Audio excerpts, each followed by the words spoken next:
എന്താ ആ ശബ്ദം കേട്ടെ? ആരും ഭയപ്പെടണ്ട. ഇപ്പോ തിയേറ്ററിൽ റിലീസായ ഒരു സോഷ്യൽ മീഡിയ താരത്തിന്റെ സിനിമ വെടികെട്ട ശബ്ദമാണ് നിങ്ങൾ കേട്ടത്. ഓ, അതായിരുന്നു സോഷ്യൽ മീഡിയ സൂപ്പർ സ്റ്റാർ.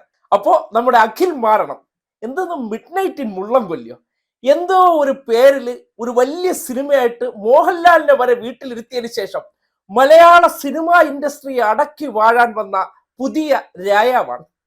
ആ വായല്ലാതെ വേറെ ഒരു കാര്യമില്ലെന്ന് മനസ്സിലായോ?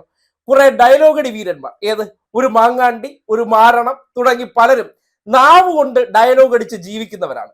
ആ നിലയ്ക്ക് നോക്കുമ്പോൾ ഇപ്പോ മുള്ളംകൊല്ലിയുടെ ആ ഒരു അവസ്ഥ എന്ന് പറഞ്ഞാൽ ആ അശ്വന്ത് കോക്കിന്റെ ഒക്കെ പ്രതികരണം കേൾക്കുമ്പോൾ പൊന്നോ, തിയേറ്ററിന്റെ മുന്നിൽ കൂടെ നടന്നിരുന്നെങ്കിൽ ജീവിതം വേസ്റ്റ് ആണ്. വലിയ എന്തോ സിനിമാക്കാരനാണ് അത്ര ഉണ്ടം പൊരി. എന്തായാലും അശ്വന്ത് കോക്ക് ആ സിനിമയെ കുറിച്ച് പറഞ്ഞ കേട്ടപ്പോ ഉള്ളിൽ വല്ലാത്ത കുളിരാണ് വന്നത്.